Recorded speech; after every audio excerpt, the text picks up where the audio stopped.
441 मध्ये कतिजना केन्द्रीय समितिको मत प्रधानमन्त्रीप्रति प्रधानमन्त्रीका स्टेपहरू ठिक छन्, कार्यशैली ठिक छ, समृद्धिको कोर्स बढाउनु भएको छ, पार्टी एकता गर्नुभएको छ, जनताको भावना अनुसार काम गर्नुभएको छ भनेर केन्द्रीय समितिको कतिजनाले भन्नुभयो तपाईँ भन्नु? एकजना हुन्छ नि तपाईँको ट्यापे मुन्जे तपाईँको केटालाई तपाईँको यसो कपाल सपाल काटिदिएर सुधारिएर रिएममा राखेर सुध्रिन्छ र भोलि फेरि असल नागरिक बन्न सक्छ कि भन्ने हेतुले गरिएको। तर केटाको त पानी फेरि कस्तो लाग्यो भन्नुहुन्छ भने फेरि त्यो रिएपबाट बाहिर निकालेपछि फेरि गाजा चरे। राष्ट्रपतिको केही दायित्व हुन्छ कि हुँदैन? दुई पटक प्राइम मिनिस्टर बन्नु उहाँको दायित्व हुन्छ कि हुँदैन? इभन प्रधानमन्त्री प्रचण्ड पनि हुनु उहाँको दायित्व हो कि होइन? माथा कमेन्ट हुनुपर्छ। कसको दायित्व हो यो?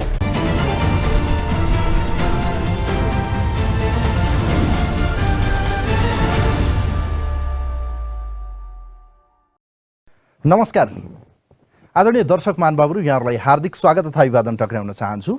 म नवराज तानुक र विशेष गरी हामी सार्वजनिक बहस यो डिबेटमा पछिल्लो समयको राजनीतिको बारेमा युवा पुस्ताका युवा प्रभावशाली नेताहरूसँग बहस अर्थात् डिबेट गर्दै आएका छौँ कार्यक्रम सार्वजनिक बहसमा। र नेपालको यो पछिल्लो अवस्थाको राजनीतिमा एकले अर्कोलाई दोषारोपण अर्थात् एकले अर्कोलाई खुइल्याउने, गाली गलोच र पार्टी विभाजनसम्म पुगिसकेको अवस्था छ। यो नाटक र यो एक किसिमको चाहिँ खेल हेरिरहँदा साँच्चीकै नेपालका राजनीतिक दलहरूको यो प्रवृत्ति यस्तै हो या यसमा चाहिँ देशी विदेशी शक्तिलाई नै हामी दोष बढी दिने कारणले गर्दा यस्तो परिस्थिति आयो? देशमा संविधान छ, संविधान त बनेको सरकारले स्थायित्व दिन्छ अर्थात् स्थायित्व प्राप्त हुन्छ, देशमा विकास र समृद्धिको युग सुरु हुन्छ भनिएको थियो। तर नेपालमा कम्युनिस्टहरूले जग हँसाई अर्थात् जनता हँसाउने काम बाहेक कुनै खास उपलब्धि गर्न नसकेको धेरैको विश्लेषण छ। भलै काङ्ग्रेसले पनि लामो समय सरकारको नेतृत्व गरे तापनि देशमा त्यति धेरै परिवर्तन आएन। यस्तो परिवेशमा देशको विकल्प खोज्नेहरू पनि छन्। त यतिखेर नेकपा एमाले जो सरकारको नेतृत्व गरिरहेको पार्टी फुटको सङ्घारमा देखिएको छ। त यतिखेर एक पक्ष ललितपुरको एउटा होटेलमा कार्यक्रम गर्दै भेला आयोजना गरिरहेको छ, त अर्कोतिर अर्को पार्टी अर्थात् एउटा हिस्सा बालुवाटारमा संसद दलको बैठक बोलाएर कारबाही गर्ने चेतावनी दिइरहेको छ। यस्तो परिस्थितिमा नेकपा एमाले के अझ पनि एक ठाउँमा आउने सम्भावना छ त? अदालतको फैसलाले फागुन 23 पछि पूर्व माओवादी केन्द्र र एमाले बिउताइसकेपछि अझ बढी त घर झगडा एमाले भित्र देखिएको छ। यस्तो परिस्थितिमा माओवादीको गठबन्धन र माओवादीको समर्थनमा बनेको सरकार र अन्य प्रदेशहरूमा पनि एउटा उहाँहरूको सहमति र सहकार्य र गठबन्धनकै सिलसिलामा तयार भएका प्रदेश सरकारमा यतिखेर भाँड भैलो र अविश्वास प्रस्तावहरू लिने अर्थात् समर्थन फिर्ता लिने जस्तो क्रियाकलाप भएको छ, जसको पार्टीभित्रको यो विवाद अर्थात् नेकपा माओवादी र नेकपा एमाले जुन नेकपा नामधारी पार्टीमा हुनुहुन्थ्यो उहाँहरूको विवाद यतिखेर प्रदेशमा पनि देख्न थालिएको छ। कर्णाली प्रदेशमा हिजो मात्रै नेकपा एमाले माओवादी केन्द्रलाई दिएको समर्थन फिर्ता लिएसँगै कर्णाली प्रदेश अब धर्म सङ्कट अर्थात् सरकार रहन्छ कि रहन्न भन्ने परिस्थिति सिर्जना भएको छ। यो किन भयो? यसको पछाडिको कारण के हुन सक्छ? साँच्चीकै कर्णाली प्रदेशका जनताले यो 3 वर्षमा कर्णाली प्रदेशको सरकारले काम गर्न सक्यो कि सकेन? साँच्चीकै कर्णाली प्रदेशका मुख्यमन्त्री महेन्द्र बहादुर शाही असफल भएको कारणले गर्दा यो अविश्वासको प्रस्ताव आयो। अब यसपछि के केन्द्रमा पनि माओवादी केन्द्रले चाहिँ समर्थन फिर्ता लिन्छ त? यी लगायतको विषय प्रसङ्गमा आज विशेष कुराकानी गर्दैछौँ। आजको यो डिबेटमा हामीसँग कर्णाली प्रदेशको बडो दुईजना प्रभावशाली युवा नेता हामीसँग हुनुहुन्छ। नेकपा एमालेको चाहिँ प्रभावशाली युवा नेता केन्द्रीय उपाध्यक्ष पनि हुनुहुन्छ उहाँ युवा सङ्घको निरपेन्द्र महत, र त्यसै गरी हामीसँग वाइसिएलको पूर्व केन्द्रीय उपाध्यक्ष एवं नेकपा माओवादी केन्द्रको युवा नेता लक्ष्मी चौलागाई शैलेन्द्र हुनुहुन्छ। उहाँहरू दुवैजनालाई म कार्यक्रममा वेलकम गर्न चाहन्छु। नमस्ते यहाँहरू दुवैजनालाई स्वागत छ। धन्यवाद। म सुरुवात गर्न चाहन्छु निरपेन्द्रजीबाट। निरपेन्द्रजी, अब तपाईँ युवा नेता प्रभावशाली नेता हुनुहुन्छ, एउटा दूरदराजमा रहेको प्रदेश जो राज्यबाट वर्षौँ विभेदमा रह्यो भनेर हामीले कयौँ पटक भन्यौँ। कर्णाली, कालीकोट यी लगायतको जुम्ला हुम्ला हामीले जहिले पनि यो त्यही नजरले हेरेका छौँ। आशा थियो सङ्घीयता आएपछि कमसेकम प्रदेश सरकार बन्छ, प्रदेश सरकारले काम गर्छ भन्ने थियो। यो 3 वर्ष हेर्दा हेर्दै कर्णालीको पानी कहाँ कहाँ पुग्यो थाहा छैन। अब कति विकास भयो यसपछि चर्चा गरौँला। यतिखेर तपाईँहरूले नेकपा माओवादी केन्द्रलाई दिएको समर्थन फिर्ता लिनुभयो। आजको आवश्यकता हो, यो बाध्यता हो, या यो साँच्चीकै भन्ने हो भने यो परिस्थिति कसरी आयो भन्नुहोस् त? यो मूल रूपमा खास गरेर हामीले पार्टीको जुन नेकपा भन्ने पार्टी हामीले निर्माण गरेका थियौँ, नेकपा भन्ने पार्टी प्रचण्ड लगायत सर्टेन नेताहरूको तपाईँको सत्ता लिप्सा र नियमित पार्टीको नेतृत्वमा रहिरहने जुन अभिलाषाका कारणले गर्दा यो पार्टी फुटको सङ्घारमा पुग्यो र सर्वोच्च अदालतले पनि साबिक नेकपा एमाले र साबिक नेकपा माओवादीको रूपमा निर्णय गरिसकेपछि अहिलेको अवस्था कर्णाली प्रदेशको सरकारको हकमा कुरा गर्ने भने हामीले बारम्बार तपाईँहरूले मिडियामा पनि सुन्नुभएको थियो होला, हामीले बारम्बार भन्दै आएका थियौँ कि कार्य सम्पादन मूल्याङ्कनका हिसाबले सबभन्दा लो पर्फर्मेन्स भएको प्रदेश भनेको कर्णाली प्रदेश हो। त्यहाँको मुख्यमन्त्रीको नेतृत्वमा जुन सरकार गठन भएको छ त्यो सरकारले साबिक एमालेबाट गएका साथीहरूले पनि त्यो ढङ्गले आफ्नो सम्बन्धित मन्त्रालय अन्तर्गत कार्य सम्पादन राम्रो देखाउन सक्नु भएन, आफ्नो क्षमता देखाउन सक्नु भएन। त्यसो हुँदा यो सरकार परिवर्तन गरौँ र व्यक्ति अथवा कुनै पार्टीसँग भएको लिगेसीका आधारमा भन्दा पनि उहाँहरूको क्षमता र सक्षम मान्छेहरूले कर्णाली प्रदेशको जिम्मा दिउँ र समग्र नेपालका अन्य प्रदेशको तुलनासँगै त्यो कम्तीमा पनि त्यो लेभलमा काम गर्ने सक्ने खालको प्रदेश सरकार निर्माण गरौँ भन्ने हाम्रो कुरा हो कि केन्द्रमा देखिएको विवादलाई चाहिँ तपाईहरुले झन् बल्झाउनका निम्ति चाहिँ एउटा चालेको कदम हो त? नवराजी, यो विषयलाई छुट्टा छुट्टै अध्ययन गर्न मिल्दैन। यो दुईटा नङ र मासु जस्तै सम्बन्ध छ।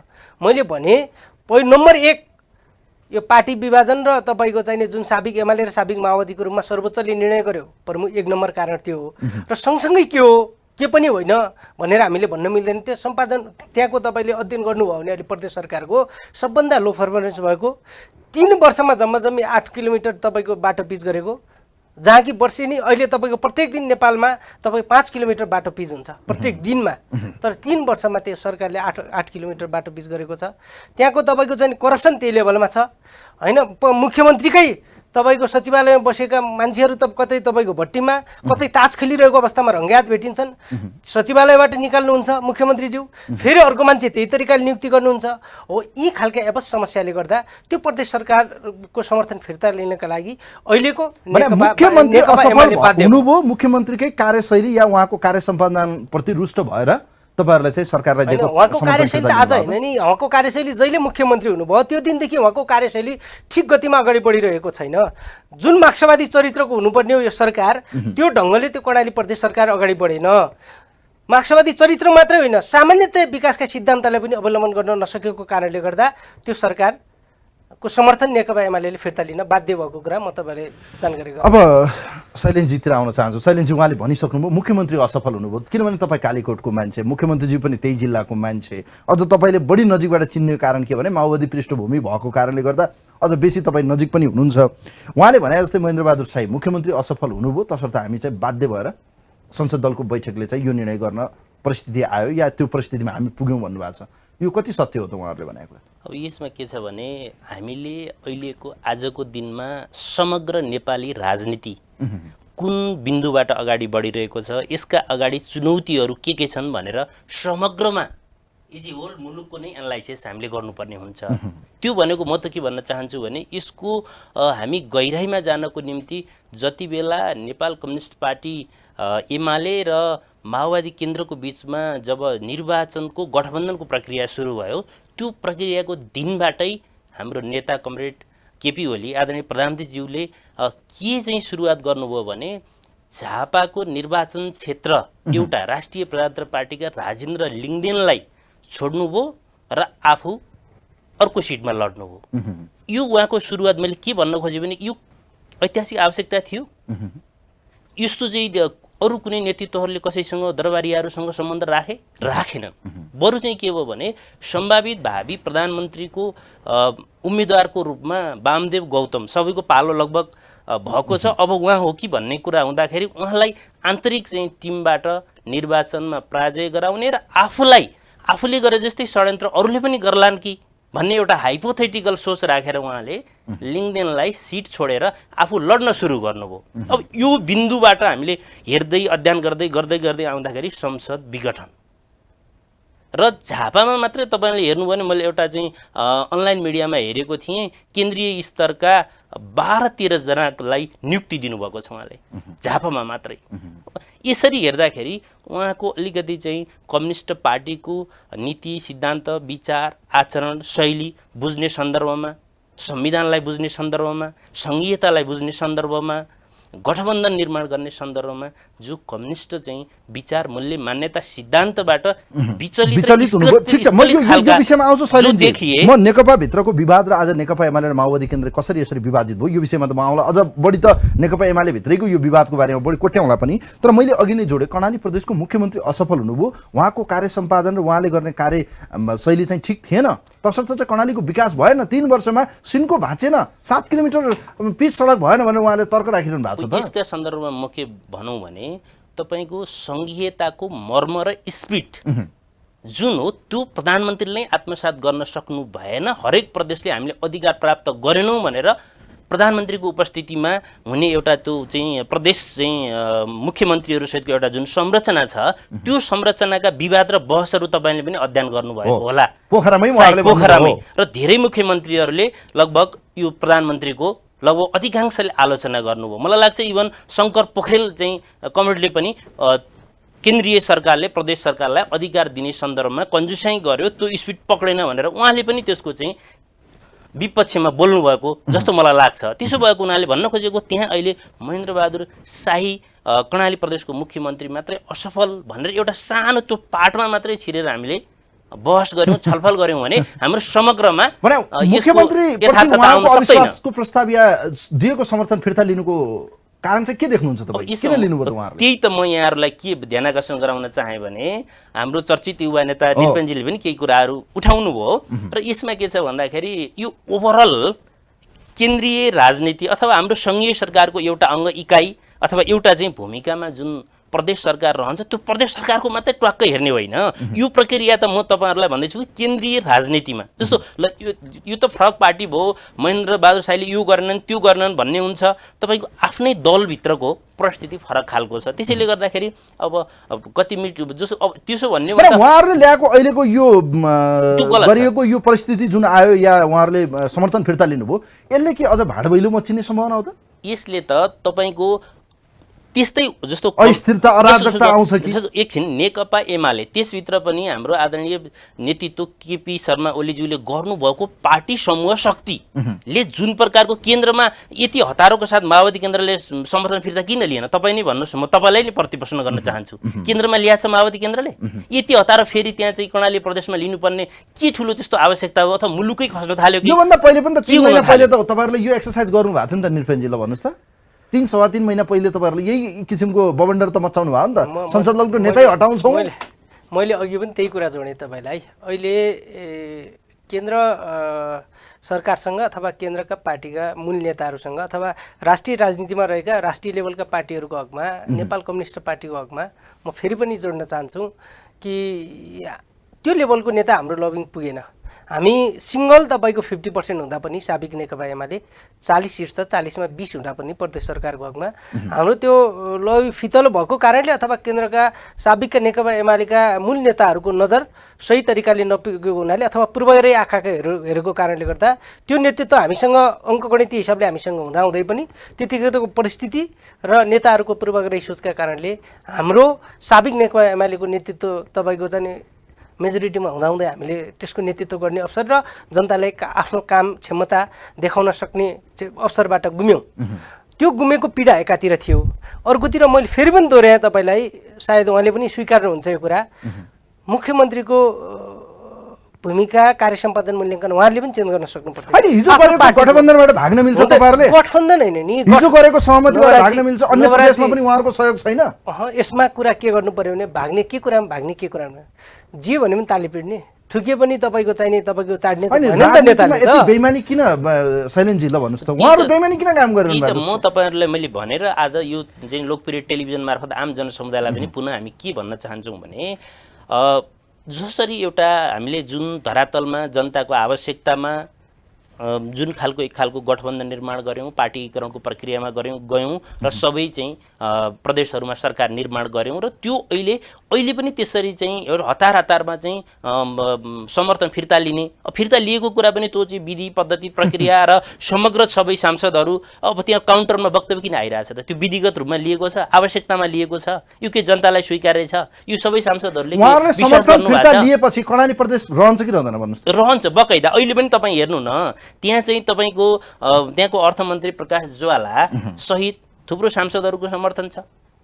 आफैमा चाहिँ माओवादी केन्द्रको आफ्नै एउटा खालको शक्ति छ, अन्य शक्तिहरूसँग पनि छलफल भइरहेको छ। त्यसैले अहिलेको दिनमा पनि भने एमलाल कणेलहरूले किन उहाँले त सरकार गठनको दिनदेखि नै यो काम लगातार यही नै गर्नुभयो। एक वा अर्को तरिकाले सरकारलाई सहयोग गर्नुको साटो, सहकार्य गर्नुको साटो प्रत्येक दिन प्रत्येक हप्ता जसो गठनको चाहिँ दिनदेखि नै उहाँले यो लफडा लगातार उहाँको गर्नुभयो। इन्ट्रेस्ट के मुख्यमन्त्री हुने हो त हो त्यसो? आफू हो त्यो हिसाबले उहाँले सायद सोच्नु भएको चाहिँ हुनसक्छ, त्यो हिसाबले सोच्नु भएको हुनसक्छ। अब त्यो सोच्ने हो भने पनि समग्रमा जस्तो केन्द्रीय सरकारमा पनि आलो पालोको चाहिँ सिद्धान्त अथवा छलफल सहमति थियो, एवं रिलले सबै प्रदेशमा प्याकेजमा त्यो आलो पालोमा पनि एउटा पार्टीको विधिमा पद्धतिमा बहसमा केन्द्रीय समिति प्रदेश कमिटीका बैठकहरूमा संसदीय बैठकहरूमा आपसी छलफल र सहकार्यको माध्यमद्वारा त्यो त देशभरि अन्य प्रदेशका सरकार पनि परिवर्तन हुन सक्छ, केन्द्रीय सरकार पनि परिवर्तन हुन सक्छ।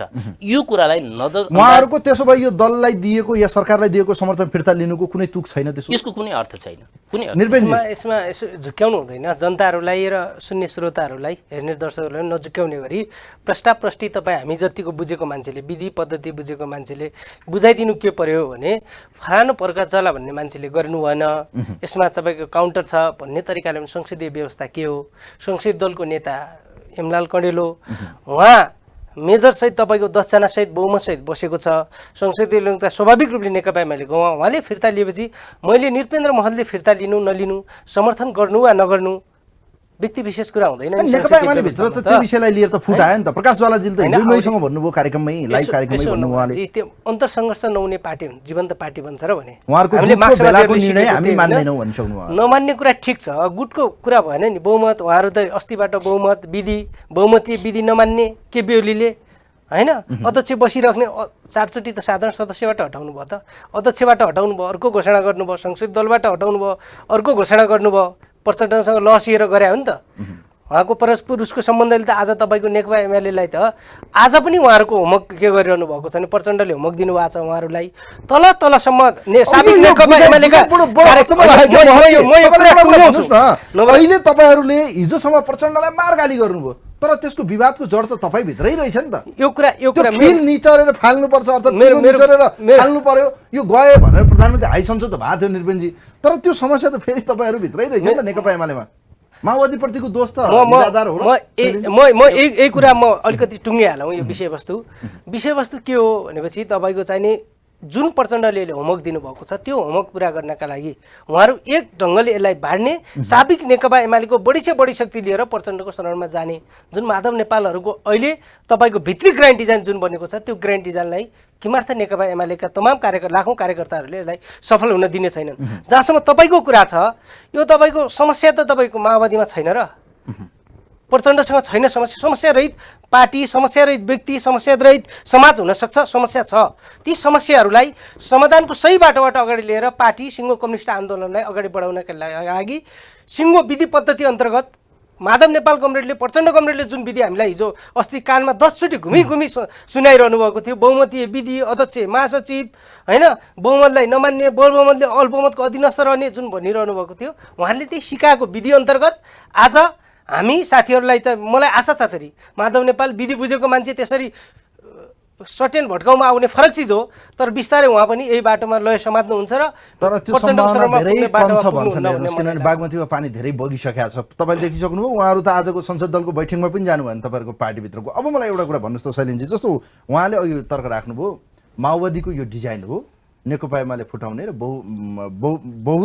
बहुमत भनौँ या ज्यादाभन्दा ज्यादा भनौँ न, अझ बहुसङ्ख्यक रूपमा चाहिँ आफूसँगै लगेर जाने प्लानिङ भित्रैको यो डिजाइन हो भनेर उहाँले भनिरहनु भएको छ। त्यस्तै हो त? अब यसमा हेर्नुहोस्, कम्युनिस्ट पार्टी र कम्युनिस्टको प्रमुख नेतृत्व भनेको आफूभित्र आफ्नो आत्मआलोचना गर्ने र आफ्ना कमी कमजोरीहरू के छन् आफै पनि केलाउन सक्ने र बाँकी नदेखिएका कमी कमजोरीहरू आफ्नो कमिटीको माध्यमद्वारा, संहिताको माध्यमद्वारा आफू रूपान्तरित हुने र त्यो तरिकाले अगाडि बढ्ने कम्युनिस्ट पार्टीको एउटा महत्त्वपूर्ण फिलोसफी हो।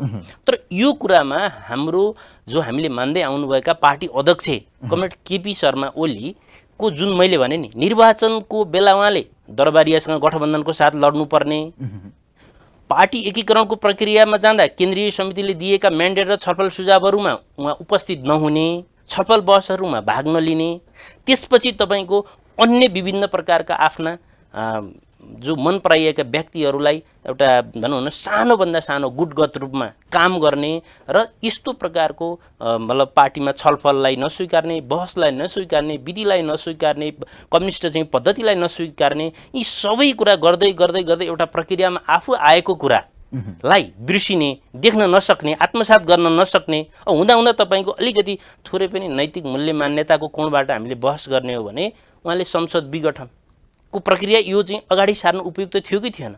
त्यो परिस्थिति सिर्जना गर्ने त प्रचण्ड होइन र? उहाँले के भन्नुहुन्छ? यसरी बुझौँ, प्रचण्डको डिजाइन नै के थियो भने उहाँको जब पार्टी साबिकको नेकपा माओवादी केन्द्र रक्षात्मक अवस्था पुग्यो, मैले यो आरोप भन्दा पनि तपाईँ तथ्यले तपाईँहरू आफै बुझ्नुहुन्छ, उहाँले पनि स्वीकार्नुहुन्छ भन्ने मेरो बुझाइ छ। आम जनताबाट नाङ्गिने अवस्था भएर बिस्तारै रक्षात्मक अवस्था पुगेपछि कसरी खाइलाग्दो तपाईँको एकदम रहर लाग्दो भएको नेकपा एमालेको सङ्गठन, व्यवस्थित सङ्गठन र बढ्दै गएको जनमतलाई कसरी तपाईँको त्यहाँ ओभरटेक हान्ने, अब त अब आफूले सिङ्गल त सक्नु भएन भनेपछि उहाँलाई सके साबिक नेकपा एमालेसँग एकीकरण गरेर पार्टी निल्ने, नसके ध्रुवीकरण गरेर भए पनि पार्टी निल्ने जुन उहाँको अभियान छ। एकीकरणबाट उहाँले सक्नु भएन, ध्रुवीकरणको अभियानबाट जानुभएको थियो। यो इच्छा पनि उहाँको पुरा हुनेवाला छैन। सर्टेन हो, उहाँहरूले हिजो बोल्ने गरे जस्तै मलाई लाग्दैन माधव नेपालहरू त्यसरी टाढा जानुहुन्छ। उहाँ बुझेको नेकपा एमालेमा योगदान गरेको मान्छे हो। म उहाँसँग फरक मत भयो भने आज उहाँलाई अपहिलित गर्ने पक्षमा छैन। तथापि उहाँहरू गइहाले पनि साबिकको तलको नेतृत्व पङ्क्ति जुन छ, पार्टीलाई तपाईँ काँधमा राखेर हिँड्ने तलको साबिकको सूर्य चिन्ह नेकपा एमाले जनताको बहुदलीय जनवादको सिद्धान्तलाई अङ्गीकार गरेको जुन कार्यकर्ता पङ्क्ति छ, त्यो पङ्क्तिले यो प्रचण्डको तपाईँको एकीकरण गर्न नसकेपछि अब ध्रुवीकरणको बाटोबाट तपाईँको चाहिँ नेकपा एमालेको सङ्गठन लिने जुन सोच राख्नुभएको छ, त्यो सोचलाई किमार्थ सफल हुन दिने छैन। र अब उहाँहरूले भने जस्तै के चाहिँ हुन सक्छ भने केही संख्या गुटबन्दी गरेको हुनाले यस्तो परिस्थिति आयो भने उहाँले भन्दैछु प्रचण्डले दोष दिनु कुनै अर्थ छैन, किनभने उहाँले पार्टी एकता गर्नुभयो। फेरि पनि मेरो सेन्टेन्स म तपाईँहरूलाई पुरै जोडेँ। अहिले पनि के हो भने उहाँले भने जस्तै पहिले भन्नुहुन्थ्यो, यही कुरा अहिले ठ्याक्कै उल्टो भएको छ क्या। अहिले भन्नु बडा मजा आउँछ। केही सङ्ख्या यो एमाले यो कम्युनिस्ट पार्टी फुट्दैन, चुइटिन्छ, केही सङ्ख्या चुइटिएर जान सक्छन्, त्यसले कम्युनिस्ट आन्दोलनमा असर गर्दैन भन्नुहुन्थ्यो नि। ठिक त्यही शब्द सापट्टि लिए। कमरेड माधव नेपालहरू जानुहुन्न, चुइटिनुहुन्न, फुट्नुहुन्न। उहाँहरूले यो पार्टीको माया गरेको मान्छे हो। तथापि जानुभयो भने पनि तलको कार्यकर्ता पङ्क्ति जानेवाला छैन। केही नेता सर्टेन व्यक्तिगत स्वार्थका कारणले पार्टी नेता फेरि अध्यक्ष हुने, फेरि प्रधानमन्त्री हुने अभिलाषाका कारणले गर्दा चुइटिएर छैन उहाँहरूसँग। नवराजी तपाईहरुले अपमान गर्नुभयो, तपाईहरुले सम्मान गर्न जान्नु बहुमत त कहिले पनि पुगेन नि। यही तर्क नेपाली जनतालाई सबैलाई एउटा हास्यास्पद प्रकारको लाग्ने गरेको छ। यो के भने जस्तो कि अब यही कुरा पनि जो उहाँले माधव कमरेड कतै टाढा जानुहुन्न, नजिकै आउनुहुन्छ भन्दै गर्दा जस्तो कि उहाँहरूले भेला माधव कमरेडले भेला अगाडि राखेर छुट्टिन खोज्नुभयो या उहाँहरूले अस्तिको चाहिँ साइड भएको 28 गतेको केन्द्रीय समितिको बैठकबाट बालुवाटारमा बसेर उहाँहरूले सबै जिम्मेवारी खोज्दिनु भयो। प्रचण्ड कमरेडको ग्रान्ड डिजाइन बुझेर असफल निस्तेज गर्न गरे त्यो खोज्न आवश्यक थियो। त्यसका लागि अहिले पनि उहाँहरूले त्यो के भन्दै हुनुहुन्छ भने यो गर्नलाई पनि माओवादी नै हो सबैको प्रचण्ड माओवादीले गर्दिया हो। माओवादीले भन्दैन नि कमरेड, यो शब्द है प्रचण्ड कमरेडले, माओवादी हैन। माओवादी हामीसँग पनि छ नि। रामबार थापा बादल हिजो माओवादी प्रचण्ड जतिको लगानी छैन भन्नुहुन्छ तपाईँ। उहाँहरू त गद्दारै हो भनेर पनि उहाँहरूले सङ्केत गर्नु भएको छ। अहिले कम्युनिस्ट पार्टीमा त्यही त हो। नेपालको निकृष्ट राजनीति के छ भने आफ्नो चित्त बुझे तपाईँको भगवान, चित्त नबुझे तपाईँको लाल गद्दार के जे सँगै अपशब्दहरू के छन् कम्युनिस्ट खोजेर डिक्सनरीबाट त्यो राखिदिए भइगयो। समग्र माओवादी कुरा गर्दैन, तर समग्रमा के छ भनेपछि सर्टेन प्रचण्ड लगायत केही अवसरवादीहरू उहाँहरू भन्नेहरू छन्। तर अहिले हेर्नु भने अहिले संविधान रक्षार्थ गर्ने कुरा, अर्कोतिर विधिको शासनलाई लागू गर्ने कुरामा जसरी अहिले चाहिँ उहाँहरू चाहिँ पद्धति प्रक्रिया र चाहिँ विधि विधानको कुरा गर्दै हुनुहुन्थ्यो, त्यो मिच्ने त सबै काम प्रधानमन्त्रीले गर्नुभयो नि। यसमा सर्फेसली उत्तर दिने भन्दा पनि नवराजी अलिकति टाइम दिनुहोस् मलाई। म यो विषयवस्तुमा अलिकति म गहिरिएर घोलिएर अध्ययन गर्न उहाँलाई पनि अनुरोध गर्न चाहन्छु। हामी कम्युनिस्ट पार्टी भनिरहेका छौँ। कम्युनिस्ट पार्टीको आचरण छ कि छैन, कम्युनिस्ट इथिक्सभित्र बसेका छ कि छैनौँ, कम्युनिस्टको जुन तपाईँको लक्ष्य छ त्यो लक्ष्य हासिल गर्नका लागि हामी कति कटिबद्ध छौँ हैन। त्यसमा लाग्नु हो त प्रधानमन्त्री बैठकमा जाने कि नजाने, बैठक आह्वान गर्ने कि नगर्ने, 6 महिनामा एकचोटि बैठक बसेर केन्द्रीय कमिटीको बैठक। म यही कुरा क्रस गर्दैछु। अहिले हामीले गर्यौँ के, उहाँहरू त अझ माओवादी केन्द्रको नाम दिनुभएको छ, माओ विचारधाराले मान्नुहुन्छ हैन। स्वयं तपाईँको चाइनालाई तपाईँको चाहिँ नि एउटा मोडेल कन्ट्रीको रूपमा उहाँहरूले आदर्श देशको रूपमा राख्नु भएको छ।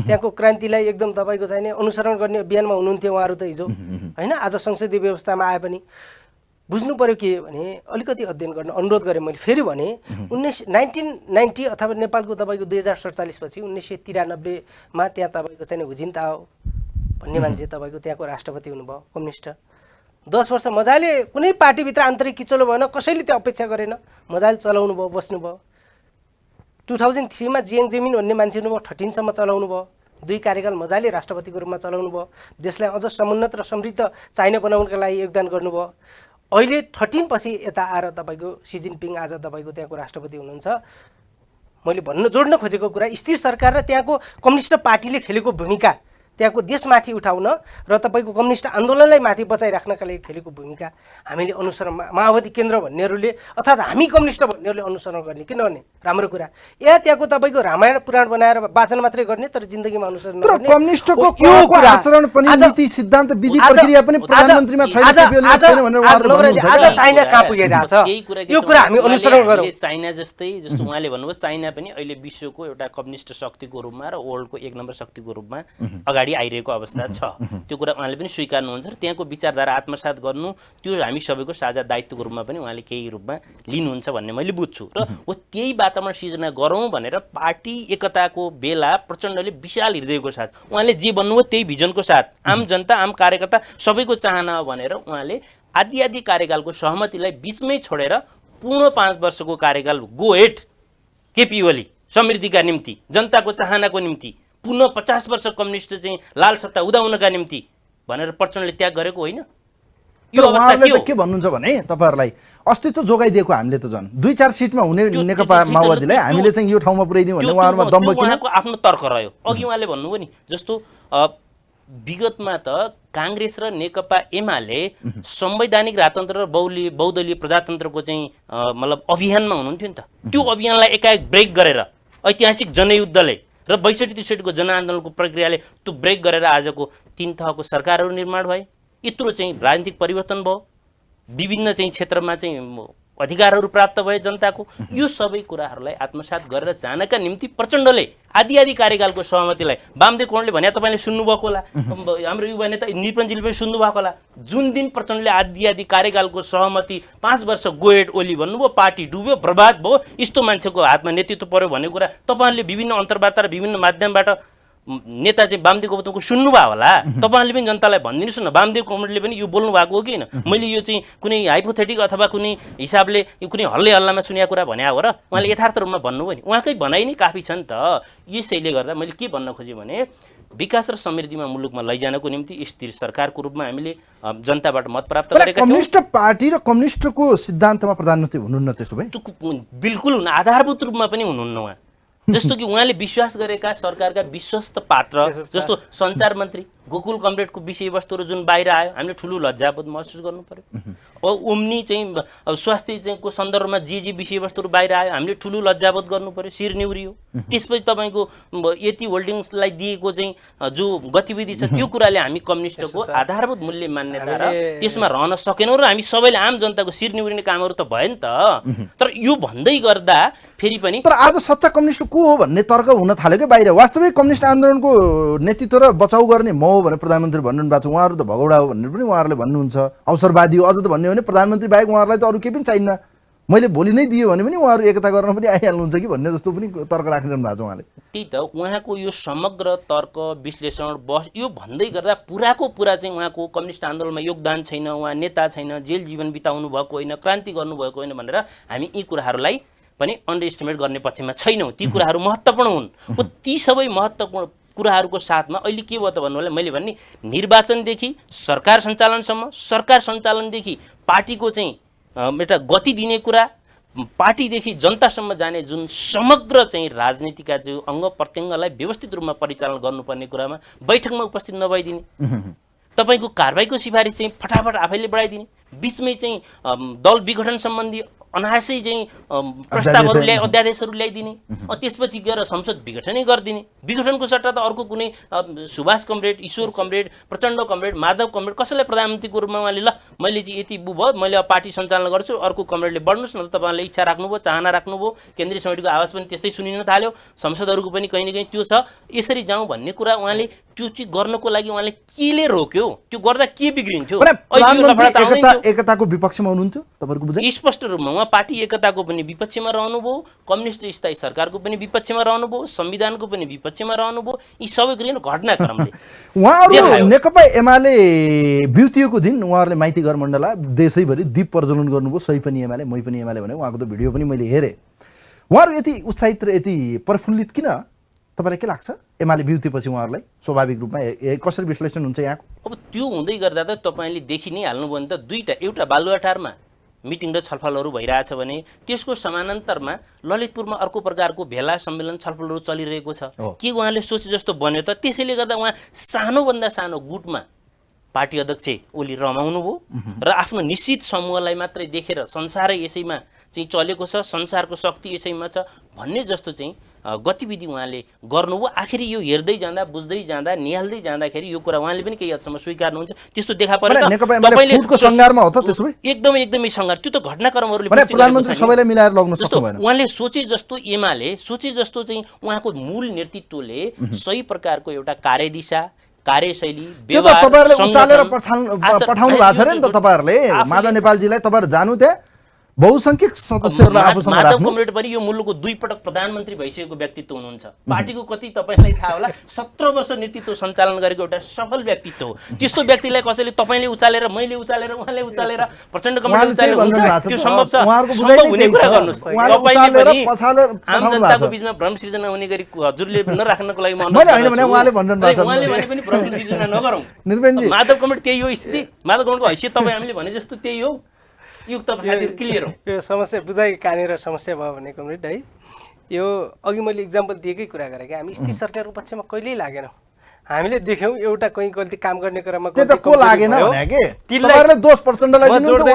जोड्दैछु नवराजी अलिकति यो विषयवस्तु अलिक प्रष्ट हुन दिनुहोस् है यो कस्तो भयो भनेपछि 2 वर्ष पुगेको छैन कहिले 2 वर्ष पुग्ला या त केपी ओली मर्दियोस् यो मृगौला दोस्रोचोटि चेन्ज गर्दैछ या तपाईँको चाहिँ नि यो 2 वर्ष पुगेपछि ट्याक्क सरकार चेन्ज गर्नुहुन्छ पालो पहिला जुन खाने सिस्टम बानी परेको छ नि नेताहरूलाई 9 महिना टिक्ने 7 त्यो खालले सोच्यौँ देश नयाँ गतिमा अगाडि बढाउनु पर्ने छ सोच्यौँ हामीले कुन पुरानो स्टाइलको सोचाइ शैली हाम्रो पुरानो एकदम परम्परागत भयो होइन मोडर्नाइज भएन अहिले देख्नुहुन्छ भने कामको गति हेर्नुहोस् तपाईँको चाहिँ 8000 भन्दा बढी यो 3 वर्षमा पिच भएको छ हैन थुप्रै तपाईको हजारौं घरहरू निर्माण भएर समुदायको स्तरमा हस्तान्तरण भएका छन् कर्णाली हामी त कर्णालीको मान्छे हो नि कर्णालीको हेरौँ त तपाईको ठेकदारहरूले 8-10 वर्ष भइसक्यो त पुलै बनाएको थिएन जब केपी ओलीले तपाईको चाहिँ नयाँ नियम ल्याउनु भयो यतिसम्म बनेन भने स्वतः कारबाही कालो सूचीमा आज तपाईको कर्णालीका पुलहरू कति भटाभट बने 1 वर्षमा ल हेर्नुहोस् त कति विकट यो खाली विकास र समृद्धिको लाइनमा हुनुहुन्थ्यो हैन लाइनमा हुनुहुन्थ्यो नि लाइनमा उहाँहरु हुनुहुन्न म भन्दिन सबै छौं हामी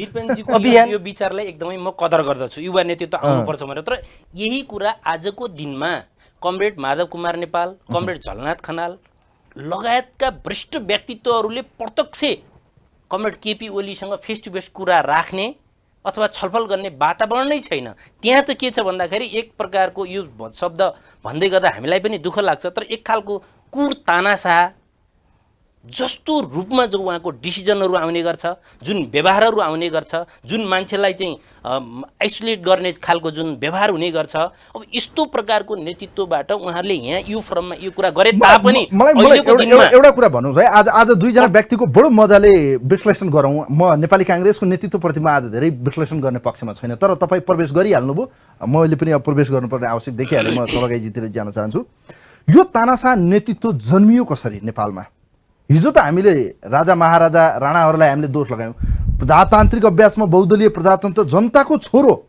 इलेक्टेड हुन निर्वाचनमा छिरिसकेपछि आज एकाएक तपाईहरुले लाउने यो आरोप भलै मैले त मिथ्या भन्ला त्यो त देखिन्न, तर उहाँहरूले तपाईँहरूले या अन्यले पनि आज यो तर्क राखिरहनु भएको छ समाजमा कि केपी ओली तानाशाह र त्यो दिशामा हुनुहुन्छ भनिरहनु भएको छ। यो तानाशाह जन्मियो कसरी, उहाँको यो यो देख्नुहुन्छ कसरी, ल भन्नुहोस् त तपाईँहरूको नजर कसरी? यसको ग्राउन्ड त के छ भन्नु होला भने तपाईँ आफै विचार गर्नुहोस् कि आदि कार्यकाल आलो पालोको एउटा सहमति थियो, यो जनताको सामै छर्लङ्गै नै छ, जेन्टलमेन एग्रिमेन्ट थियो। अब यो प्रक्रियामा प्रचण्डले 5 वर्षका निम्ति त्याग गर्नुभयो, खानुस् भन्नुभयो र फेरि केन्द्रीय समिति लगायत विभिन्न ठाउँबाट आवाज उठ्यो कि तपाईँले छोड्नुहोस्, चेन्ज गरौँ, तपाईँ पार्टीको कोर्समा रहनुहोस्, यो चाहिँ विभिन्न प्रकारको परिस्थिति देखा पर्यो भनेर एउटा केन्द्रीय कमिटीले रिक्वेस्ट गर्यो।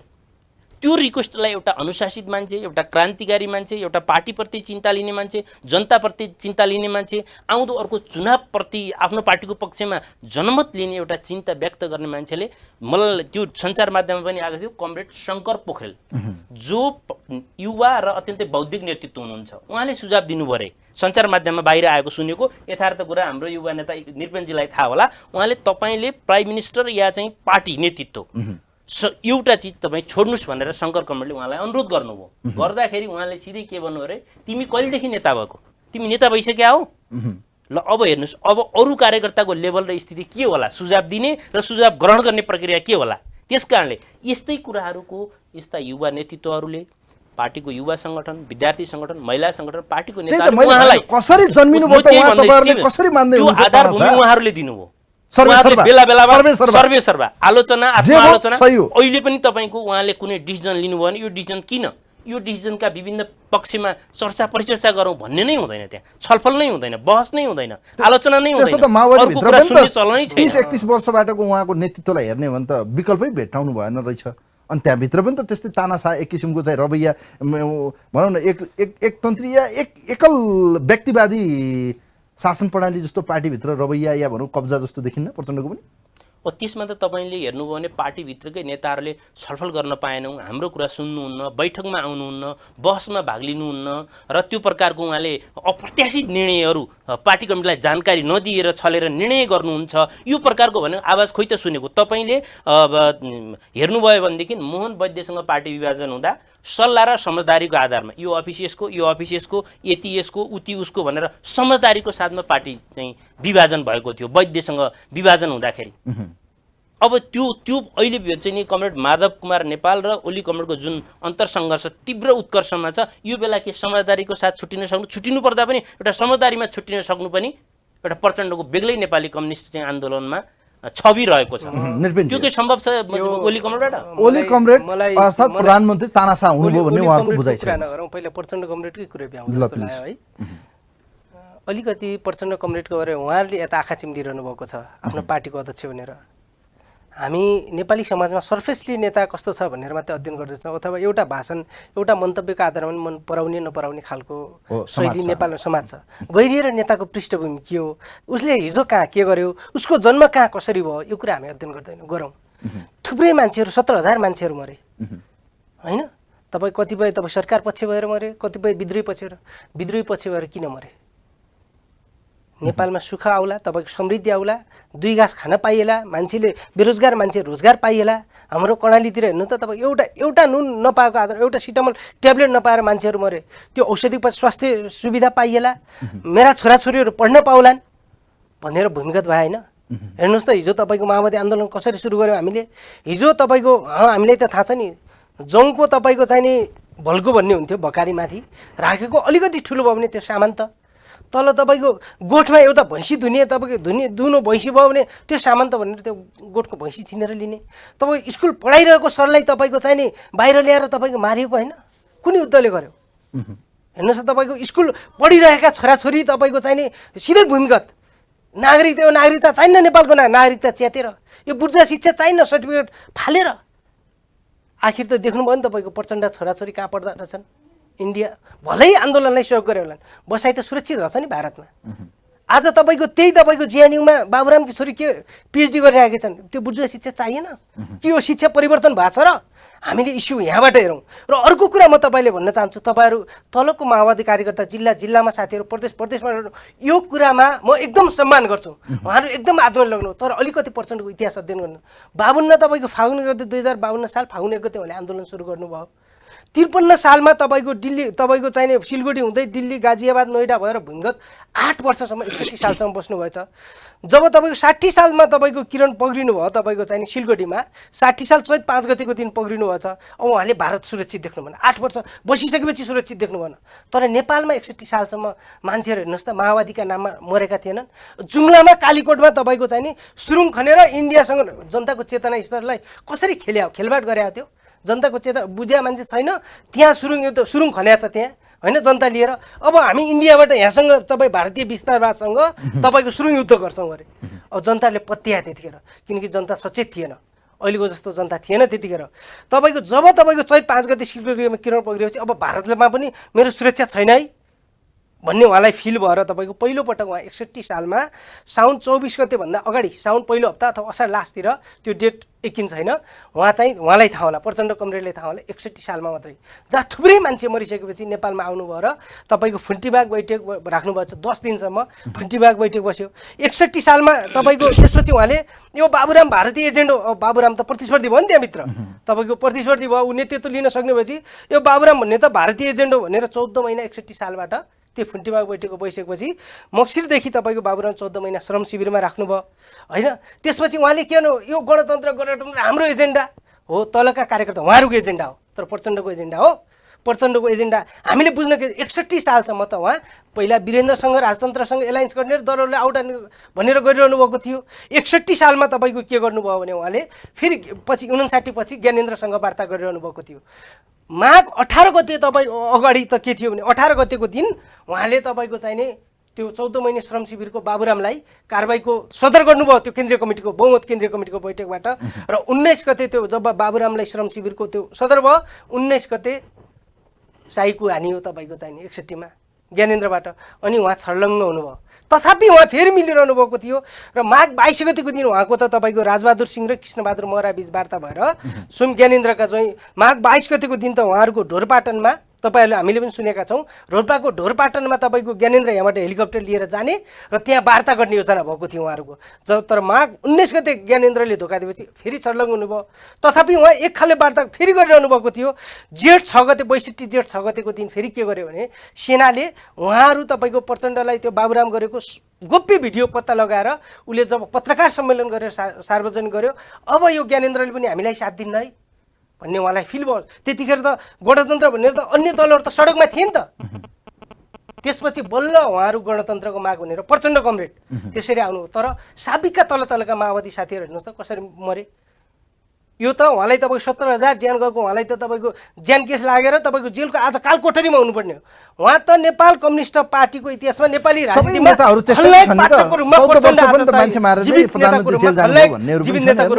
रामचन्द्र पौडेलले भन्नुभयो हेर्नुहोस्। यसमा के छ भन्नुला भने ठिक छ उहाँले सरस्वती विषयहरू राख्नुभयो, अलि इतिहासको अध्ययन कुन तरिकाले गर्नुभयो, कुन कोणबाट गर्नुभयो, उहाँ कुन स्कुलिङबाट हुर्किराख्नु भएको छ, यो उहाँको पक्ष भयो। यसमा के छ भन्दाखेरि कमरेड केपी शर्मा ओली जति बेला झापा आन्दोलनमा कति 4 इन्च छोटा गर्ने मान्छेलाई त्यो अभियानमा उहाँ संलग्न हुनुहुन्थ्यो कि नै? तपाईँलाई कतिको अध्ययन गर्नुभएको छ?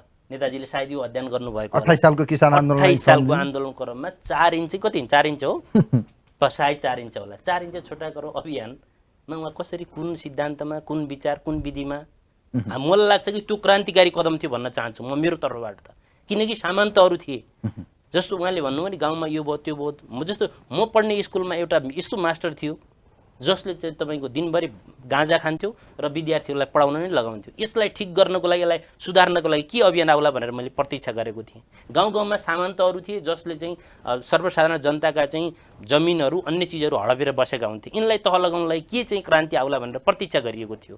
यस्तो समयमा जनयुद्धको सुरुवात भयो मैले भन्न खोजेको। त्यसैले झापा आन्दोलन जो 4 इन्च छोटा गर्ने अभियानको बारेमा अलिकति अध्ययन गर्न बुझ्न त्यो किन भयो कसो भयो हाम्रो चाहिँ आदरणीय अध्यक्ष केपी ओलीलाई अलिकति सोध्न बुझ्नको लागि म प्रचण्डलाई युवाहरूलाई आग्रह गर्न कालकोठरीमा चाहन्छु। जेलमा हाल्नुपर्ने मान्छे हो भन्नुभएको छ उहाँले। त्यो भन्नुभयो उहाँले कुन आवेगमा कुन जसले उहाँलाई अघिल्लो पटक प्रधानमन्त्रीका निम्ति पनि प्रस्तावक प्रचण्ड हुनुभएको थियो उहाँको यो चाहिँ इतिहासको एउटा सम्झना विषयवस्तुलाई पनि गम्भीरतापूर्वक लिनुपर्ने कामरेड ओलीले म ठान्छु भने जो उहाँले भन्नुभयो नि सुरुङ युद्ध जुम्ला जस्तो ठाउँमा अथवा कर्णालीमा अथवा विभिन्न देशभरि सुरुङ युद्धको के अर्थ थियो के मजाको कहाँ भारत पसे नेताहरू कहाँ के आदि इत्यादि उहाँले मार्क्सको चाहिँ इतिहास हेर्नु मार्क्स कहाँ कसरी अध्ययन गर्नुभयो देशभन्दा बाहिर कहाँ रहनुभयो लेनिन के रहनुभयो स्टालिनको लाइफ कस्तो रह्यो यी सबै कुराहरू पनि अध्ययन गरेर नेताहरू कहिले देशमा कहिले विदेशमा कहिले कहाँ कहिले के विभिन्न बाध्यता परिवेशको चाहिँ एउटा चक्रव्यूह पार गरेर आउने एउटा प्रक्रिया भनेर पनि हामीले बुझ्न आवश्यक छ। जब उहाँले सुरुङ युद्ध भन्नुहुन्छ नि यो त के थियो भन्नुलाई भने तपाईँलाई थाहा होला जुम्लामा त्यति बेलाको शाही नेपाली सेना जो दरबारप्रति उत्तरदायी थियो त्यसलाई आक्रमण गर्दाखेरि तपाईँले पनि त्यहाँ देख्नुभयो होला जुम्ला हुनुहुन्थ्यो भने कतिवटा नाइट भिजनले चाहिँ आक्रमण गर्थ्यो माथिबाट कति चाहिँ बम्बार्डिङहरू हुन्थ्यो दर्जनौँ चाहिँ हवाई हमलाहरू हुन्थे दिउँसो त हवाई आक्रमण हुन्थ्यो त्यो नाइट भिजनद्वारा चाहिँ नाइट एट्याक पनि हुन्थ्यो ती एट्याकबाट छल्नको निम्ति जनता बचाउनको निम्ति र आवश्यक पर्ने अन्य बाह्य रूपमा चल गर्ने शक्तिहरूसँग लड्नको निम्ति त्यति बेलाको सन्दर्भमा सुरुङ युद्धको आवश्यकता थियो त्यो चल्यो भयो अगाडि बढ्यो र अब म तपाईँलाई भन्न चाहन्छु कि उहाँले नेतृत्वको कुरा गर्नुभयो नि कमरेड मदन भण्डारीले कमरेड केपी शर्मा ओलीलाई मूल नेतृत्वमा जान दिनु हुँदैन उहाँको हातमा नेतृत्व र सङ्गठन पर्दा यो जुजा धराशायी हुन्छ भनेर भनेको कुरा बेला बखतमा विभिन्न मैले प्रत्यक्ष अब हामीले सुन्ने त भएन हामी त बच्चा सानो भर्खरै कम्युनिस्टको प्रक्रियामा छौँ यो कुरा सञ्चार माध्यमबाट विभिन्न ठाउँमा तपाईँले पनि सुन्नुभयो होला किन आइरहेछ यो अथवा कसैको नियोजित हो या चिज के हो यो पनि हामीले गहन रूपमा विश्लेषण गर्नुपर्ने हुन्छ। यसको साथमा के छ भने त्यसको साथसाथै दुई पटक प्रधानमन्त्री बन्नुभयो अहिले त कमरेड हाम्रो सम्मानित राष्ट्रपति विद्या भण्डारी त्यो ठाउँमा हुनुहुन्छ उहाँको हत्याका सम्बन्धमा केही बोल्न आवश्यक छ कि तपाईँ भन्नुहोस् आम जनतालाई सोध्नुहोस् दुई शब्द बोल्नु किन के भएको थियो भने जनता जान्न चाहन्छ कि चाहँदैन यो कुरा कसले बाहिर ल्याउने हो कसको दायित्व राष्ट्रपतिको केही दायित्व हुन्छ कि हुँदैन दुई पटक प्राइम मिनिस्टर बन्नु उहाँको दायित्व हुन्छ कि हुँदैन इभन प्रधानमन्त्री प्रचण्ड पनि हुनु उहाँको दायित्व हो कि होइन माधव कमरेड हुनुभयो झन् कसको दायित्व हो यो बढी भूमिका कसको हो यो कुराको अध्ययन र गहिराइमा हामी कसरी छिर्ने होला आम जनता चाहिँ बुझ्न चाहन्छ तर यहाँ तैचुप मैचुप छ यो अवस्था त्यही त यो बढी दायित्व र जिम्मेवारी कसले लिनुपर्ने हो आज युवा नेताले पनि यस बारेमा केही अलिकति आओस् भन्न चाहन्छु। तपाईको फेरि कस्तो आयो भने मैले टुङ्गाउँदैछु यहाँ जब तपाईँले अघि भन्नुभयो नि शाहीको राजासँग वार्ता गर्न खोज्नुभयो अर्को गर्न खोज्नुभयो यी विभिन्न चाहिँ उहरू खोजिए देशको सम्पूर्ण शक्तिलाई एकताबद्ध गर्नको निम्ति प्रयासहरू कहिलेकाहीँ हुन्छन् त्यो चाहिँ आन्दोलनमा उहाँहरूमा त्यो प्रकारको परिस्थिति आउने पनि गर्छ जब चाहिँ तपाईँको 62-63 को जनआन्दोलनभन्दा अगाडि पछि मात्रै उहाँ गणतन्त्रको मुद्दामा हो भनेर प्रश्न मैले तपाईलाई पार्टी नेतृत्वमा सायद तपाईँको त्यति बेला कमरेड माधव हुनुहुन्थ्यो र यतापट्टि देउबा हुनुहुन्थ्यो उहाँहरूलाई त ज्ञानेन्द्रले कु गरिसकेपछि लिएर भित्र कोस्नु भएको होइन त्यो परिस्थितिमा भित्र चाहिँ पेलिसकेपछि अब के स्थिति बन्यो त भन्दा बल्ल माओवादी प्लस अन्य राजनीतिक दलहरूको बिचमा ऊ नै हुनुहुन्थ्यो के अरे त्यति बेला त गिरिजाप्रसाद कोइराला अब त्यो नेतृत्वहरूलाई त भित्र लियो नि त त्यति बेलाको कु राजाले त्यो स्थिति किन सिर्जना भयो यसको चाहिँ अध्ययन गर्नुभएको छ त्यसपछि समीकरण र शक्ति कसरी निर्माण गर्नु भयो त्यही त उहाँले भन्नुभयो नि त गणतन्त्र उहाँको एजेन्डा थिएन प्रचण्डको गणतन्त्रप्रतिको कुनै मोह पनि होइन उहाँको एजेन्डा पनि होइन यो पछि आएर चाहिँ यो बनाइएको मात्र हो भन्ने उहाँको तर्क त्यो कसैले पत्याउने उहाँले त्यो देख्नुभयो होला उहाँले त्यो भन्न सक्नुहुन्छ भन्न पाउनुहुन्छ यसको विश्लेषण गर्न पाउनुहुन्छ यो उहाँको कुरा भयो तर आम जनतालाई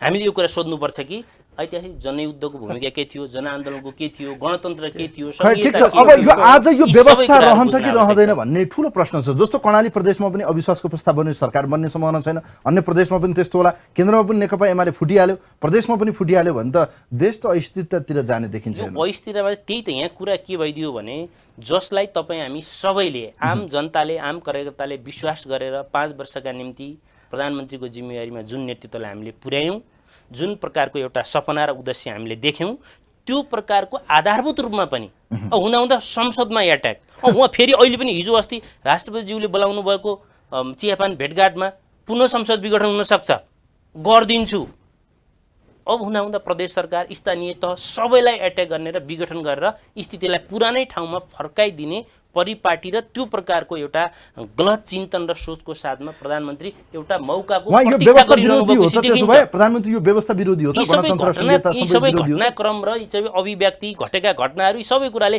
त्यतैतिर चाहिँ इङ्गित गर्छ। यो फेरि कस्तो भयो भने म चाहिँ तथ्यगत कुरा गरिरहेको छु। यो विषयवस्तु के होइन भनिदिनु पर्यो, मैले स्रोतसहित खुलाइदिन सक्छु मलाई, होइन?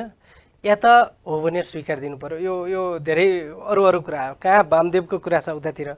यो पार्टी चाहिँ के अरे तपाईँको वामदेवलाई नेतृत्व दिए धुलो हुन्छ, वामदेवलाई नेतृत्वमा पनि नराख्ने भने लुलो हुन्छ भन्ने कुरा ल्याएर उहाँले कहाँ अलिकति हुन त फरक पार्टीको पृष्ठभूमि भएको हुनाले उहाँ त्यस्तो लागेको हुनसक्छ। त्यो कुरा ल्याएर केपी ओलीतिर जोड दिनुभयो उहाँले, होइन? यो एकदम तपाईँको तथ्यगत भन्दा हामी बाहिर जान्छौँ क्या। म फेरि पनि भन्दैछु, यो शैली सुधारौँ।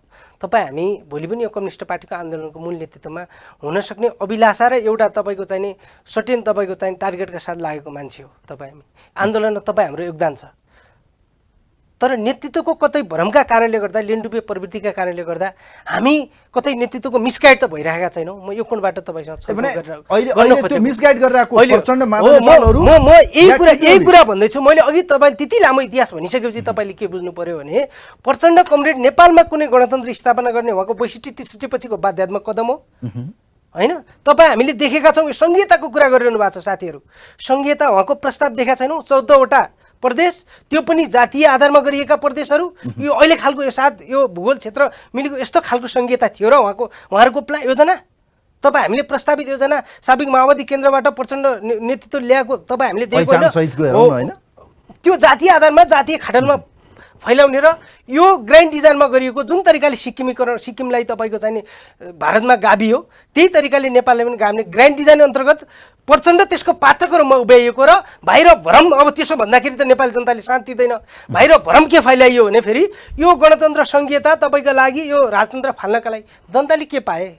रोजगारी कहाँ प्राप्त भयो? आज त्यही सर्टिफिकेट प्राप्त, आज तपाईँको हिजो माओवादी 9-10 पढेर तपाईँको चाहिँ जङ्गल छिरेका माओवादी आन्दोलन होमिएका साथीहरू बिचराहरू फेरि तपाईँको एसएलसीको इक्जाम दिए, फेरि इन्टर पढ्ने, फेरि त्यही लोकसेवा जागिरका लागि, कतै जागिर नियुक्तिका लागि धाउनका लागि फेरि 10तिर हात 10 औँला जोडेर बिन्ती गर्नुपर्ने अवस्था आयो। त्यही नेपाली नागरिकताको प्रयोग गर्नुपर्ने अवस्था आयो। जनताको तपाईँको तल्लो लेभलमा जीवन स्तरमा भिन्नता हामीले कहाँ ल्याउन सक्यौँ?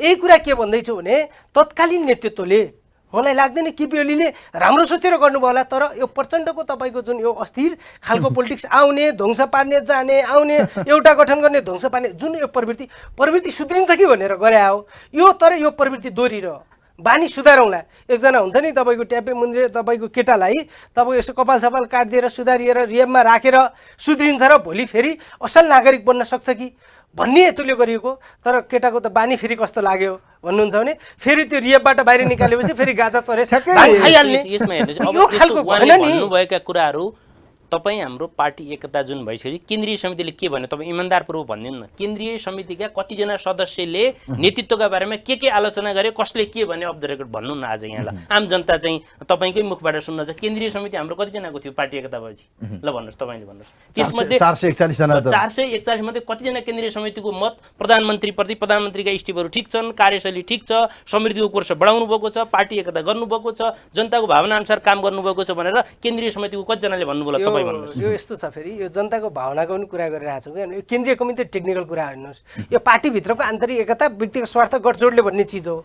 मूल रूपमा जनता तल संसदीय व्यवस्था संसदको कुरा हो क्या। त्यहाँ केपी ओली कहाँ कमजोर हुने? जनता भनेको त संसद प्रतिनिधित्व गरेर संसद हो नि आधिकारिक। तपाईँ हामीले बुझ्दै थिएन, हामी जनता भनिरहेको छौँ। संसदको प्रतिनिधित्व गर्ने संसद कतातिर बढी थिए? नम्बर 1। अहिले पनि तपाईँको विधि पद्धतिको कुरा गरिरहेका छौँ। तपाईँको अहिले पनि अब हेरौँ न, मैले तपाईँलाई फेरि यो कुनै हेपेर चेपेर होइन, अहिले अब माओवादीले सिङ्गल कतै गडजोड नगरेर डबल डिजिटमा संख्या पुर्याइदियोस् अबको संसदमा। म तपाईँले अनुरोध गरेँ 10 वा 10 भन्दा बढी सिङ्गल गठबन्धन पठाइदिनु पर्यो। तपाईँले पहिलो संविधान सभा पढ्नुहोस्। यो बहस गर्नुभन्दा अगाडि पहिलो संविधान सभामा माओवादीको स्थान कहाँ थियो, त्यति बेलाको नेकपा एमालेको स्थान कहाँ थियो, अहिले एकैछिन नेकपा एमालेको स्थान कहाँ छ र माओवादीको स्थान कहाँ छ, यो पनि हामीले प्याकेजमै हेर्दा राम्रो हुन्छ, उपयुक्त हुन्छ। त्यो कुरा तपाईँले ठिकै ल्याउनु भयो र तर अब आजको दिनमा तपाईँले पूर्व प्रधानमन्त्री माधव कुमार रुष्ट ओली कमरेडका कार्यशैलीप्रति कमरेड झलनाथ रुष्ट लगायत दर्जनौँ प्रभावशाली नेताहरू स्थायी कमिटीको बहुमत सङ्ख्याहरूले त्यो किन फिल गर्यो क्या यो कम्तीमा आधारभूत रूपमा यो नेकपा कुरालाई एमाले अध्ययन भित्र गर्ने छिर्नु गरौँ। भयो नेकपा म माओवादी छिरिनँ, म भित्रकै कुरा छिरिनँ। गर्नु पर्यो माओवादी क्या त्यही त्यहाँ किरण कहाँ जानुभयो बाबुराम कहाँ जानुभयो विप्लव कहाँ जानुभयो हाम्रो त अझ तपाईँको एक खालको आन्दोलनमा मोर्चामा हुँदै आएको पार्टी हो तपाईँको हिजो प्रचण्डलाई सङ्कटमा पर्दाखेरि नेपालमा बसेर कम्युनिस्ट आन्दोलन तपाईँको माओवादी आन्दोलन बचाइदिने तपाईँको रामबहादुर थापा बादल आज कहाँ हुनुहुन्छ तर छुट्टिएर होइन? जाँदा तपाईँको त्यो जस्तो मोडी थापा कारबाही गरेर कहाँ कहिले जानुभयो? पठाउनु रविन्द्र परेन। श्रेष्ठ कहाँ तपाईँ जानुभयो जस्तो कारबाही प्रभु गर्दा शाह आज तपाईँको कहाँ ओली हुनुहुन्छ? कमरेडको कार्यशैली तरिका जस्तो कारबाही गरेर निकालेर जिम्मेवारीबाट हटाएर कहिले पठाउनु परेन कुनै कसैले विभाजन हुन चाहनुभयो वैचारिक रूपमा बरु प्रचण्ड हुनु पऱ्यो। कमरेडको वैचारिक बहस गर्नुहुन्थ्यो बहसका आधारमा विभिन्न कुरा विभेद भएपछि स्वतन्त्रताको साथमा उहाँहरू आफ्नो हिसाबले अलग हुने फेरि जोडिने अलग हुने जोडिने प्रक्रिया चल्यो भने यहाँ त कमरेड चाहिँ ओलीको के शैली भयो भन्दाखेरि ड्याङ्ग कारबाही अब मैले अघि भनेको थिएँ त्यसैले यो प्रकारको शैली अलि संयमता विवेक कारबाही सबै छैन। अपनाएर कारबाही- जाने कारबाही- अब यो पनि जुन- सूचनाको अलि जुन- अभाव भयो जुन तपाईँलाई। जिम्मेवारीबाट कारबाही छैन सुन्नु, जिम्मेवारीबाट सुरुमा कसले होइन हटायो उहाँ केन्द्रीय सदस्य हुनुहुन्छ सबै सुन्नु हुनुहुन्छ। जिम्मेवारीबाट सुरुमा कसले हटायो उहाँले हटाउनु अब नेकपा एमाले के हुन्छ त तपाईँले देखेको कुरा यो त प्रश्न विभाजनमा पुगिसक्यो नि यो त के भ्रम छ र यो त प्रश्न विभाजनै भइसक्यो नि ए भने अब प्रचण्डले भने जस्तै एउटा समूहसँग हाम्रो एकता फेरि हुन सक्छ उहाँहरू त अहिले यस्तो अवस्थामा कहिले छिमेकीको घरमा लड्डु पाक्ला र म ल्याएर खुवाउला भन्ने टाइपले त्यो पनि होइन यो सोचाइको राजनीतिले कहाँ यसरी पनि सोचे कहिले हामी यसरी पनि सोच्छौँ र हामीले पनि सोच्न जरुरी छ पुनः नेकपा एक ठाउँमा उभिदियोस् भन्ने चाहना र यदि हाम्रो भूमिकाले त्यो हाम्रो कसरी प्रयत्नले सम्भव छ हुन्छ भने भन्नुहोस् त, त्यो शैलेन्द्रजी? यसरी सम्भव छ अहिले पनि के छ भन्नाले प्रधानमन्त्री कमरेडले नैतिकताको आधारमा केन्द्रीय समितिको बहुसङ्ख्यकभन्दा बहुसङ्ख्यक साथीहरूको धारणाको आधारमा प्रधानमन्त्री पदबाट राजीनामा दिने र सहमतिको आधारमा जुन कमरेडका त्यो नाम सङ्केत देख्नु भएको छ त उहाँ त स्ट्रेट फरवर्डको रूपमा हिँड्नु भएको छ अहिले पनि एकताको म निम्ति पछाडि फर्केर हेर्ने पक्षमा छैन म अगाडि जान्छु भने भनिसक्नु अहिले पनि प्रधानमन्त्री एकताको निम्ति बल म झुक्दैन गलत पनि गर्दैन म गल्तीसँग म डराउँदैन पनि कमरेड भनिसक्नु केपी ओलीको हातमा नै छ त्यो भनेको बहुसङ्ख्यको आवाज सुन्ने चलन बैठकमा उपस्थित हुने चलन आफ्ना कमी कमजोरीको हातमा अझ आलोचना गर्ने तपाईँहरूलाई चलन, लड्डु त्यो आवश्यकता पाकिरहेको छ हुन्छ। त्यसमै शैलेन्द्रजीहरू तपाईँहरू लड्डु खान आतुर त्यस्तो हुनुहुन्छ लड्डु दुईवटा हामी धेरै दुईवटा एक भएर भनौँ न माधव अनि नेपाल र यतापट्टि प्रचण्डहरू फेरि एमालेको ठुलो हिस्सा आओस् अनि यो त अन्तर्हृदयदेखि हामीले नेकपा एमालेको झन्डा सहित आओस् होइन, निर्वाचन त्यो आयोगमा होइन, तपाईँ त्यो उहाँहरू हिँडिसक्नु भएको छ माधव यसरी नेपालहरू होइन, अहिले हामीले अन्तर्हृदयदेखि नै भन्नुपर्छ आम जनताको आवाज बोल्नुपर्छ कार्यकर्ताको आवाज बोल्नुपर्छ शहीद परिवारको आवाज बोल्नुपर्छ घाइते अपाङ्ग योद्धाहरूको आवाज बोल्नुपर्छ अहिले पनि त्यो शक्ति के चाहन्छ भने पार्टी पुनः नेकपा एकताबद्ध भएर अगाडि बढोस् भन्ने चाहन्छ जनताको कार्यकर्ताको चाहनाको कुरा गर्दा नेपालमा कम्युनिस्टहरू तर त्यसका एक हुन निम्ति सकेनन् कम्युनिस्टहरूले जनतालाई धोका दिए छोटोमा म जवाब चाहन्छु कार्यक्रमको अन्त्यमा छु किन नेपालमा कम्युनिस्टहरू एक भएनन् जनताको भावना इच्छा र जनताको म्यान्डेटलाई कहिले सम्मान गर्न सकेन कम्युनिस्टहरूले यो प्रश्न गलत हुन्छ कि सही हुन्छ भने? यसको हामीले इतिहासको अलिकति आजसम्मको अवस्थाको अलि हामी पछिल्लो पङ्क्तिहरूले अलिक गम्भीर समीक्षा गर्न जरुरी छ यो आरोप प्रत्यारोप भन्दा पनि अर्कोलाई एक औँला ठड्याउँदाखेरि आफूतिर चामल फर्किन्छ तर भन्ने कम्युनिस्टहरू कुरा फुट्ने हामी फुट हुने म- सरबारा वर्गको म- नेतृत्व म- गर्छौँ म भने यही तर जोड- चाहिँ विकास यही जोड्दैछु निर्माण कुनै नवराजी। पनि जनताको पक्षमा काम म नगर्ने, साबिक जनहितमा एमाले काम नगर्ने। भएकै कारणले गर्दा केपी ओलीका सबै गल्ती कमजोरी र तपाईँको राम्रा कुराको प्रशंसा गर्ने तर गल्ती कमजोरी पुरै छोपेर राख्ने र गलत कुरालाई पनि ठिक देख्ने प्रवृत्ति मैले त्याग्नु पर्यो उहाँहरूले प्रचण्डका त्यस्ता छन् भने त्यस्ता कुराहरू त्याग्नु पर्यो र अर्को मलाई सँगसँगै उहाँले भनिरहँदा के लाग्छ भने यो यो अहिलेको एकताको यो तरिकाले स्वार्थ केन्द्रित एकताको कुरा नगरौँ अहिले यो किनकि तपाईँको वस्तुगत बन्दैन यो ठोस बन्दैन अब एकताको अब सम्भावना एकता छैन, के हो भने हामीले हिजो गोलमटोल गऱ्यौँ नि कम्युनिस्ट पार्टी सिद्धान्त विचारमा अडिक पार्टी भन्थ्यौँ खै सिद्धान्त विचार कहिले प्रस्ट्याएको देख्नु भएको छ कतै हामीले भनिदियौँ यो माओवादी जनताको केन्द्र पनि समाजवादमा डिजल जाने भन्नुभयो। एमाले पनि बौद्ध जनताको समाजवाद भने के हामीले व्याख्या गरेनौँ नि समाजवाद त नेपाली तपाईँहरू कङ्ग्रेस त्यही बौद्ध होइन, जनतावादमा म यही जोड्दैछु फर्किनुभयो, नेपाली जबरजमा। कङ्ग्रेसको पनि तपाईँको चाहिँ नि समाजवाद त हो नि के हो त्यसको प्रष्ट व्याख्या गरेर परिभाषासहित मूल कुरा तपाईँको विचारले मानेर गरिएको एकता थिएन यो कुरा समीक्षा आत्मसमीक्षा गरौँ हामीले भनिदियौँ केपी ओलीलाई तपाईँको प्रधानमन्त्री बन्नु पर्यो यत्रो ठुलो पार्टीको अध्यक्ष प्रचण्ड आत्मसात गरौँ यो कुरा चाहिँ है फेरि मलाई यस्तो लाग्छ फेरि प्रचण्डले ठुलो पार्टीको अध्यक्ष हुनु थियो सायद फेरि उहाँले नकारिदिन सक्नुहुन्छ उहाँको अधिकारको कुरा हो मलाई मेरो कुरा लाग्यो भने त्यस्तो भयो त्यो कुराले अब आत्म यो अब के तरिका हुन्छ त? अब कम्तीमा पनि यो पुस्ता त तपाईँको आउट हुनुपर्छ मलाई अब प्रचण्ड नीति प्रचण्ड कमरेड असफल प्रचण्ड मात्र होइन भइसक्नु ओली भयो पनि त। ओली अब पनि यसमा उहाँ पनि हुनुपर्छ पुस्ता out यो भने गर्ने- यो कुरा म पुस्ता out जोडेँ त्यो सम्भव माधव छैन। नेपालहरू फेरि सम्भव छ त्यो किन- त्यो होइन कमरेड प्रचण्ड ओलीबाटै कमरेड सम्भव अब छैन। यो 5 वर्ष बस्ने होइन स्थायी सरकारको हाम्रो म्यान्डेटै स्थायी सरकारको थियो 5 वर्ष यो जनताले धोका त हेरेर हुन्छ नि हामीले स्थायी सरकार 5 वर्ष भनेर भोट त्यही त बहुमत मैले मागे त्यही होइन? प्रश्न तपाईँतिर यो पनि 5 वर्ष तेर्स्याएँ कि? टिक्ने जाने कम्युनिस्टहरूले गरी खाएनन्, त्यो जनतालाई गरी धोका दिए। खाएनन्। समग्र जस्तो हामीले बुझिया के भन्दाखेरि पुच्छरले कहिले पनि टाउको हल्लाउँदैन अथवा जिउ हल्लाउँदैन, जिउ वा टाउकोले पुच्छर हल्लाउने हो। कमरेड केपी शर्मा ओलीलाई दुईटा पार्टीको गठबन्धन सरकार हो, यो क्लियर छ। आदि आदि कार्यकाल सहमति जेन्टलमेन एग्रिमेन्ट पनि थियो, अघि पनि हामीले चर्चा गऱ्यौँ, यो क्लियर कुरा त्यो त च्याप्टरै क्लोज अब भइसक्यो, त्यो- अदालतले क्लोजै गर्छ। भयो। अब त्यो कुरामा कमरेड केपी ओली एउटा क्रान्तिकारी लिडरसिप, सबै एउटा सामूहिक शक्ति र सबै कुरालाई समाधान गरेर जानुपर्छ भन्ने अलिकति मात्रै पनि एउटा कम्प्रोमाइजको अथवा सम्पूर्ण शक्तिको भावना जितेर न बलियो पार्टी बन्छ भन्ने यति मात्र राखिदिएको भए पनि एउटा स्थिति बन्दैन थियो, यो अवस्था आउँदैन थियो। र त्यसको बावजुद पनि उहाँले अब त्यो कुरालाई नजरअन्दाज गरेर सिधै पेलेर तपाईँहरूको एउटा मात्रै अडान के हो भने कुनै पनि हालतमा चाहे समझदारीबाट हो चाहे लात्ती हानेर होस् केपी ओलीले राजीनामा दिनुपर्छ प्रधानमन्त्री भन्ने खालको सहमति कसरी हुन्छ? पुस्तान्तरण गर्नुपर्छ, छोड्नुपर्छ जुन भन्नुहुन्छ नि, त्यो आदि आदि कार्यकालको जेन्टलमेन पनि नछोड्ने, दुई मध्ये एक पद छोड्न भनेर व्यापक चाहिँ केन्द्रीय समितिको बहुमतभन्दा बहुमत शक्तिले भन्यो त्यो पनि नसुन्ने। अब त्यस्तो नेतृत्वबाट पुस्तान्तरण हुने कुराको अपेक्षा र वकालत गर्नु अलिकति हास्यास्पद हुन्छ। यहाँ दुवैजनालाई म धेरै धेरै धन्यवाद दिन चाहन्छु समय र विचारको लागि। Thank you so much. आदरणीय दर्शक महानुभावहरू, आजको यो विशेष संवाद कार्यक्रम सार्वजनिक बहसमा हामीले डिबेट गऱ्यौँ दुईजना बडो महत्त्वपूर्ण युवा नेता, विशेष गरी पछिल्लो समयको विकसित राजनीतिक घटनाक्रम र विशेष गरी कर्णाली प्रदेशमा देखिएको नेकपा एमाले त्यहाँको माओवादी केन्द्रको नेतृत्वमा बनेको सरकारलाई दिएको समर्थन फिर्ता र अन्य विशेष सवाल र नेकपा एमाले भित्रको घर झगडा र नेकपा माओवादीसँगको एकता अब सम्भव छ कि छैन र यस्तो परिस्थितिमा साँच्चै नेपालका कम्युनिस्टहरूले जनताको म्यान्डेट या जनताको अभिमतलाई किन चाहिँ बुझ्न सक्दैनन्, किन जहिले पनि कम्युनिस्टहरू टुटफुटको राजनीतिबाट अगाडि बढ्छन्, यी लगायतको विषय प्रसङ्ग कुराकानी गऱ्यौँ। हामीसँग बडो महत्त्वपूर्ण दुईजना युवा नेता हुनुहुन्थ्यो। हामीसँग नेकपा एमालेको युवा नेता निर्पेन्द्र महत र त्यसै गरी नेकपा माओवादी केन्द्रको युवा नेता हामीसँग लक्ष्मी चौलागाई शैलेन्द्रजी हुनुहुन्थ्यो। उहाँहरू दुवैजनासँगको यो विशेष डिबेटसँगै आजलाई कार्यक्रमको निर्धारित समय सकियो। कार्यक्रमको एउटा टिमसँगै आजलाई कार्यक्रमबाट म पनि बिदा हुन्छु। हवस्, नमस्कार।